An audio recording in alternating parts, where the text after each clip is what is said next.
Buenas tardes, amigos. Muchísimas gracias por estar acompañando en un nuevo ciclo de esta sobremesa. Nosotros nos despedimos el último día hábil de diciembre y hoy, en este 11 de marzo, parece que hubiera pasado un siglo en la República Argentina, ¿no? Una República Argentina cada vez más volátil, cada vez más líquida, cada vez más inestable, donde lo que se percibe a través de las opiniones y de los estudios científicos que se hacen, el hartazgo social sobre la casta cada vez más grande, y eso es lo que, a decir de los expertos, lo sigue sosteniendo de una manera muy sólida Javier Milei. Pero esta historia de la casta no solamente se queda en lo que es la casta política, también tenemos que avanzar con el hartazgo que hay en la sociedad sobre la casta empresarial, ¿no? Esta casta, estos empresarios prebendarios que los vemos y están presentes, y acá en Jujuy de una manera brutal. Por eso siempre me acuerdo de nuestros amigos de la izquierda con una frase que la hago propia, es de ellos, que es Jujuy atendida por sus propios dueños. Y esto en salud, lamentablemente, lo estamos viendo cada vez de una manera más brutal.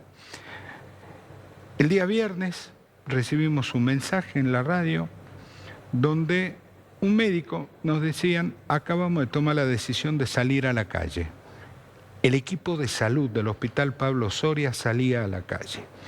Uno pensaba, bueno, listo, los médicos salen por una razón obvia, que es por su situación salarial. Pero cuando llegan los micrófonos de este canal y empieza a hablar con los médicos autoconvocados en la puerta del Hospital Pablo Soria, nos dábamos cuenta que el primer punto del reclamo que ellos manifestaban era el deterioro que tiene el sistema de salud pública en la provincia, donde no solamente está atravesada por la crisis económica que tiene cada uno de los médicos que trabaja en el sistema, sino también por cuestiones edilicias, insumos, pero hay un punto que es central. Cada vez hay menos recurso humano calificado en la provincia.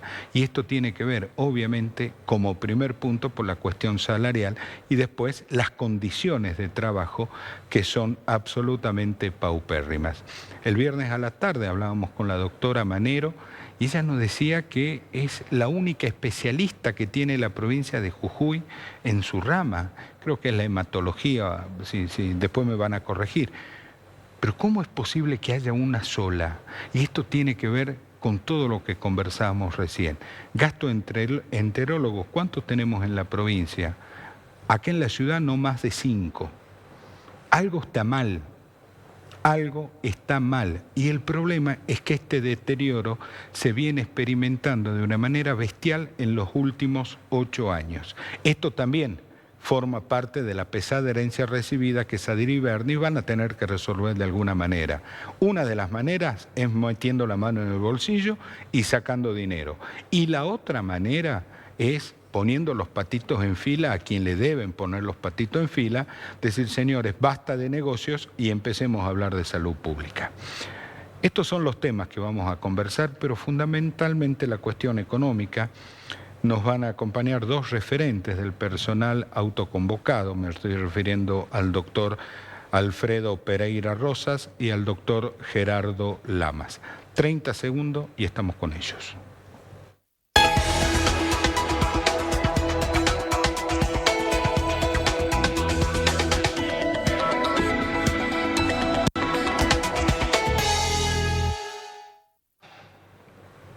Seguimos en esta sobremesa. Adolfo, gracias por estar con nosotros. Buenas tardes. Y usted, Gerardo, gracias también por estar con nosotros. La doctora Manero, especialista en hepatología, es decir, el hígado. Es del hígado, exactamente. ¿Por qué hay una sola especialista? A ver, que haya una sola especialista, la doctora Manero es excelente, estuvo trabajando en Buenos Aires, es una persona sumamente calificada. Quizá porque es una especialidad que necesita mucha especialización y la frecuencia no es tan alta, pero sobre todo la doctora Manero estuvo expresando que no tiene gente que se quiera formar. Los jóvenes no se quieren formar, no se quieren quedar. Entonces, lamentablemente, la doctora Manero tiene un enorme bagaje, como todos los médicos de cierta edad, para transmitir, y no hay a quién transmitirlo. Ahora, Gerardo, esta historia, por ejemplo, ponemos como ejemplo la charla que tuve con la doctora Manero, ¿demuestra un sistema en crisis? Por supuesto. Estamos en crisis de hace varios años.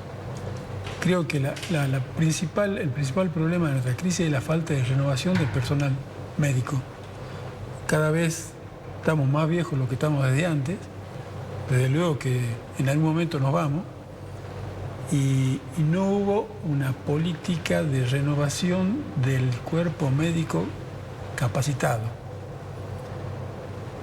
El mejor de los ejemplos es el deterioro de la formación docente, que tiene que cumplir también un área de salud de una provincia, y a través de un hospital, por supuesto, que es el sistema de residencias médicas, que hace varios años atrás, cuando muchos de nosotros, incluidos nosotros, estuvimos en ese tipo de sistema de residencia, era la provincia de Jujuy muy codiciada, le diría que en todo el norte argentino, para cursar una etapa formativa médica, por la calidad de médicos que estaban incluidos en el sistema de docencia y por el amplio apoyo que había de la política de docencia en esa época.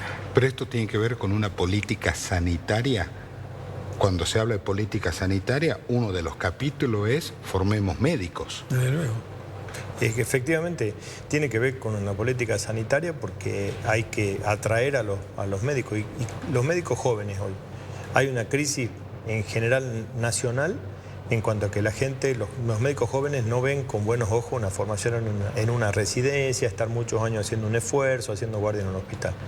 Entonces, si eso no está acompañado de un buen plantel docente y de una buena remuneración que le permita a los médicos poder vivir mientras hacen su residencia y eventualmente después quedarse en la provincia, la gente elige otros lugares, rinde en otras provincias que son mucho más atractivas que Jujuy, y eso es lo que nos ha ido pasando. Los médicos jujeños que llegan desde Córdoba, de Tucumán, de donde fuera, con su título bajo el brazo, llegan acá y lo primero que hacen es volver a mirar la ruta. Totalmente, porque nosotros antes, en la época, el doctor Lama era coordinador docente del hospital cuando yo llegué a hacer la residencia acá en este hospital.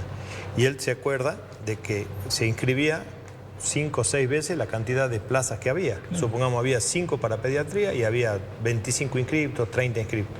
Hoy hay el doble de plazas y no llegamos a cubrir ni la mitad. ¿La mitad? Es decir, que tienes 10 lugares para ser pediatra y hay 5 o 4 postulantes. ¿Por qué un médico elige Salta, por ejemplo? Sin hablar de Córdoba, Tucumán, Buenos Aires u otros lugares. Salta paga el doble. Así nomás.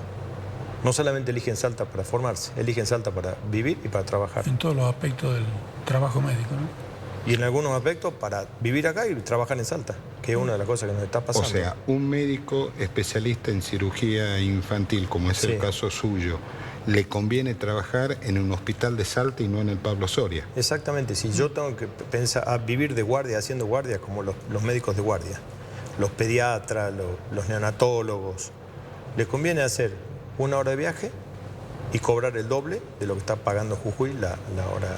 Jujuy paga la hora médica más baja del país. En el caso suyo de la traumatología, ¿también? No, desde luego, también. Por supuesto, es poco atractivo el tema del salario que nos ofrece la provincia de Jujuy. Y los chicos, me refiero a los médicos recién formados, es muy importante para ellos. Supongamos que para los jujeños que tengan posibilidades de domiciliarse en la provincia, les sea más sencillo. Pero aún así, a pesar de eso, prefieren a lo mejor pagar un alquiler, irse a vivir a Salta, porque evidentemente el salario que reciben allá le alcanza para eso y para tener otro más recursos financieros que ahora, lo que ofrece Jujuy. Esto no comenzó ahora. Esta crisis que está teniendo los médicos, este personal altamente calificado, ya llevamos varios años que vengo escuchando a los médicos hablar de esto. Sí, pero este último tiempo con la situación que vive el país, con la inflación y toda esta situación se ha agudizado. No hubo ningún aumento del sueldo para ningún empleado de la provincia desde el año pasado hasta ahora, que se dio un aumento y que no cubre, por supuesto, la inflación. Nosotros ya en el mes de diciembre, con el doctor Lama, esto comienza con una nota que le hacemos al director del hospital, diciéndole que con esta situación nosotros nos íbamos a quedar prontamente sin médicos. No teníamos residentes, no tenemos médicos de guardia. En diciembre del año pasado. ¿A quién le hacen esta advertencia? Al director del hospital, y el director del hospital se lo remite al ministro Bouid. El ministro Bouid nos llama a una reunión, nos convoca, nos dice que nos da la razón y nos dice vamos a ir junto a Casa de Gobierno a hablar esto con el gobernador. Esto fue en diciembre. Nosotros fuimos a hablar con el gobernador Sadir, hacía poquito que había asumido, estaba el ministro de Hacienda y estaba el secretario de Egreso Público. Y le planteamos exactamente esto. Nosotros con estos valores de sueldo, la gente se va a Salta, los jóvenes no eligen Jujuy y los que vienen a formarse acá se van, porque en otro lado le ofrecen mejores posibilidades de trabajo. Entonces el gobernador nos dijo, tenés razón, y le instruyó al ministro de Hacienda, dijo, hay que resolver este problema. En 10 días los llamamos. No nos llamaron, a los 10 días, en función de eso, iniciamos una medida de fuerza muy leve de un solo día y nos llamaron enojados, que como si estábamos negociando, y nos anunció en ese momento el gobernador que estaba enviando a la legislatura una ley que después se aprobó, en la cual le autorizaba al Ejecutivo a separar el escalafón de salud del resto de los empleados, teóricamente para dar aumento mayor o para tener mayor discrecionalidad, cosa que no ha tenido ninguna discrecionalidad. Este aumento ha sido igual para todos, es decir, que la misma crisis que teníamos en diciembre la seguimos teniendo. No se cumplió resolver este tema de los médicos y también esa ley debe ser reglamentada y está siendo reglamentada por el Ministerio totalmente a espalda de los médicos.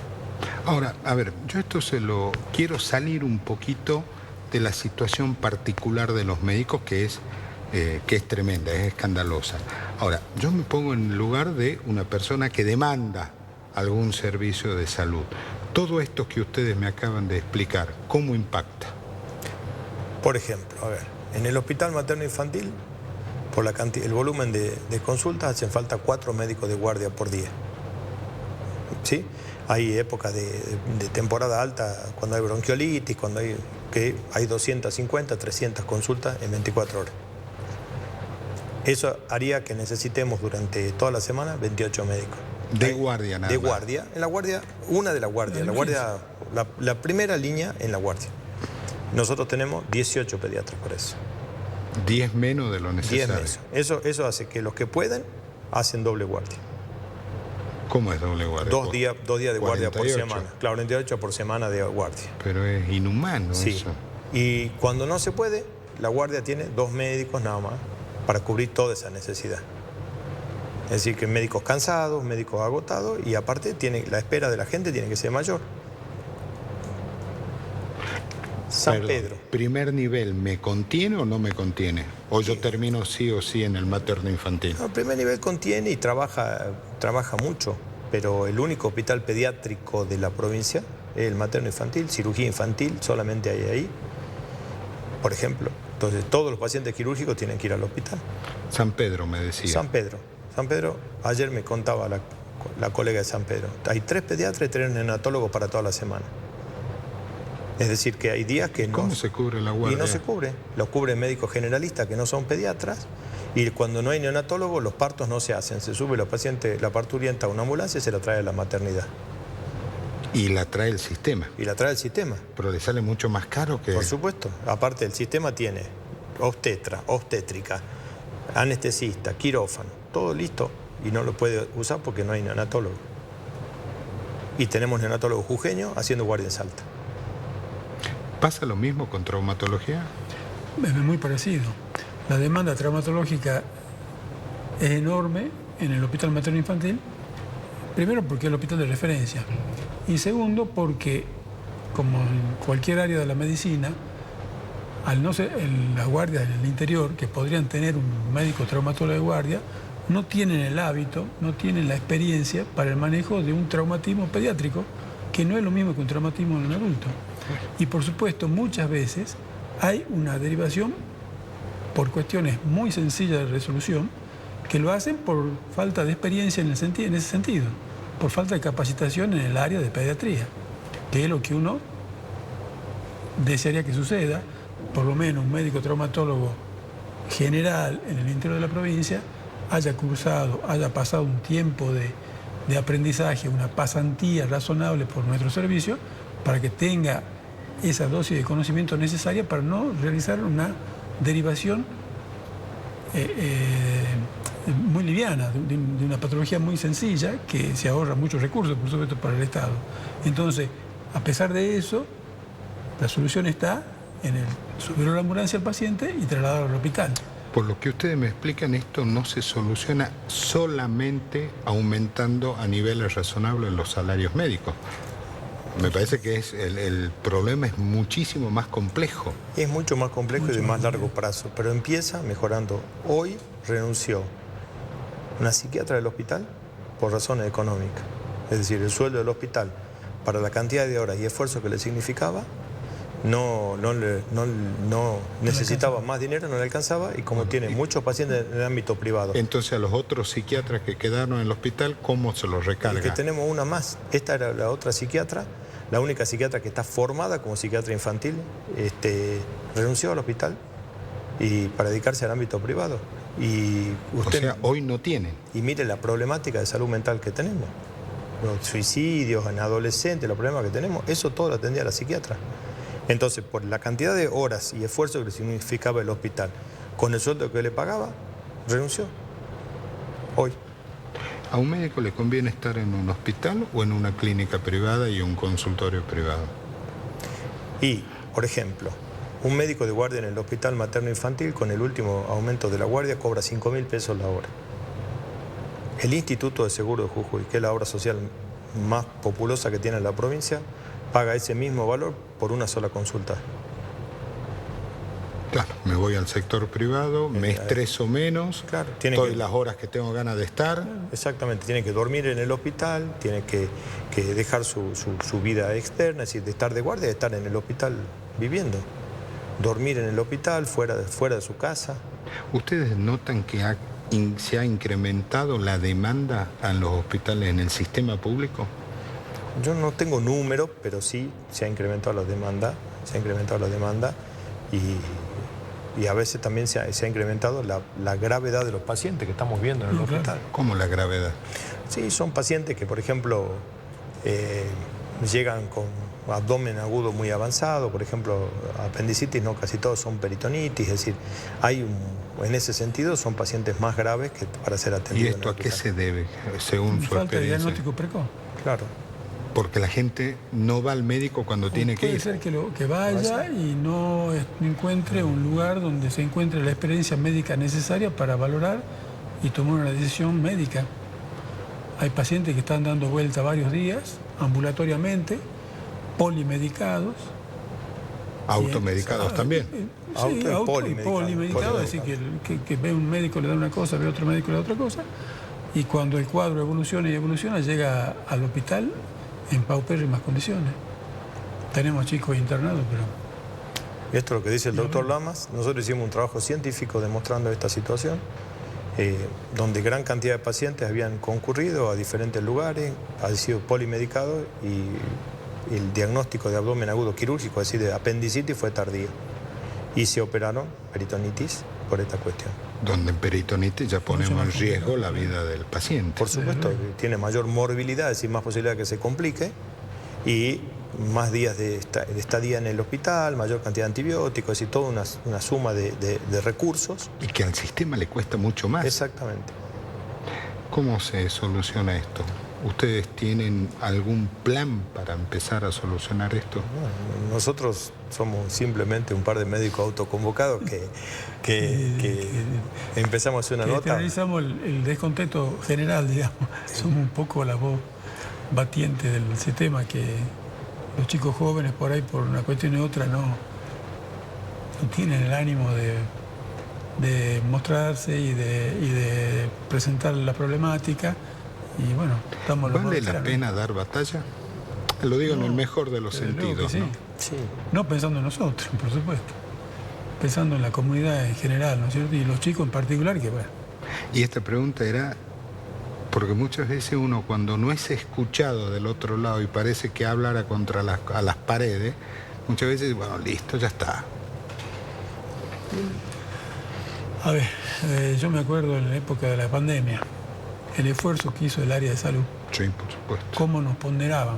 Sí, sí, sí. Me acuerdo toda esa etapa dramática de que todo el mundo lo sufrió. Y el esfuerzo que puso todo el equipo de salud y los sacrificios que hubo dentro del equipo de salud. Sacrificios de gente que no está para contarla. Y nos ponderaban de una manera que nos avergonzaba en lo personal porque... Pero eran merecidas las pendoras. Sí, absolutamente merecidas. Digamos, bueno, nunca hemos visto que ese esfuerzo ha sido reconocido de alguna manera, de la forma como nos ponderaban, ¿no es cierto? Y nos dejó pasar el tiempo y hemos seguido en la misma. Y no se ve que la política no ha visto, digamos, las necesidades reales de los déficits que ya en esa época había, ¿no es cierto? Claro. Estructurales del hospital, de la salud pública en general, que hubiese sido un buen motivo, un buen inicio, un buen puntapié para ponerse a pensar bien y encontrar las soluciones que estamos ahora exponiéndola y exigiéndola de alguna manera. ¿Van a seguir conversando con el gobierno? Por supuesto, sí. Mire, la decisión, como le digo, haciendo un resumen, si me permite. Sí, nosotros empezamos esto con una nota con el doctor Lamas, planteando que a este paso Jujuy se queda sin médico. Y este no es un problema del doctor Lamas, el doctor Pereira Rosas, es un sistema del sistema, es un problema del sistema de salud y de la gente, porque la gente va a ir a buscar los médicos que después no va a ver. Planteamos esto, no hemos tenido ninguna solución, el aumento ha sido un aumento global a todos los empleados, cosa que está bien, digamos, nosotros no es que no reconocemos la necesidad de todos los sectores, pero hoy la emergencia, hoy los médicos se están yendo a Salta. Salta paga el doble y no hay motivo. En ese momento le planteamos, se está pagando por hora de guardia en el hospital, lo que vale una sola orden de consulta del Instituto de Seguro de Jujuy, en el mismo estado. A este paso, Jujuy se va a quedar sin médicos, ya tenemos problemas serios en todos los lugares, le acabo de contar los de la psiquiatra del hospital. San Pedro. Con los problemas seriosísimos de salud mental, seriosísimos que tenemos nosotros de salud mental. Hoy se queda sin una psiquiatra porque el sueldo no le es suficiente, no le reporta. Entonces, esto es lo que nosotros planteamos como una alarma, una alerta para resolver. Por supuesto que si el resto del sistema... Hay también a los médicos viejos, tenemos gente que está jubilada y está cobrando una jubilación ínfima después de años de trabajo. Entonces, todo esto hace que el sistema sea muy poco atractivo, y haya que tener una solución urgente. Urgente. Y nos prometieron soluciones y han pasado 3 meses y no hay ninguna solución. Y a esto se suma una ley que se está reglamentando absolutamente a espaldas del sistema. No sabemos si esta ley, que quizás cambie la relación laboral nuestra con el sistema, no tenemos ninguna información. Mañana vuelve a haber una asamblea de autoconvocados con el resto de los colegas de los diferentes hospitales. Esto lo está llevando adelante Autoconvocados, que es un grupo inorgánico de gente que nos interesa. A eso se sumó ANRA, y nos da el aval sindical, que es la Agremiación Médica de la República Argentina, y AMEJU, que es la Asociación de Médicos de Jujuy, que es una asociación antigua que ya estaba formada y que también nos apoya. Y un montón de voluntades de gente afiliada a otras diferentes organizaciones que decide participar en esto. Mañana se va a volver a decidir. ¿Qué medidas toman? No nos han llamado a conversar y mañana se decidirá cómo sigue esto, pero creo que tiene que seguir. Muchas gracias por haber venido. Gracias por la Muchas invitación. gracias, Adolfo. Nos acompañó Adolfo Pereira Rosas y Gerardo Lamas, 2 médicos del sistema público de la provincia de Jujuy que hace un tiempo vienen prendiendo las luces de alerta. Jujuy se está quedando sin médicos. Muchísimas gracias por habernos acompañado. Dios mediante nos juntamos mañana para hacer otra sobremesa. Y ahora quédese que ya viene Palpala Hoy.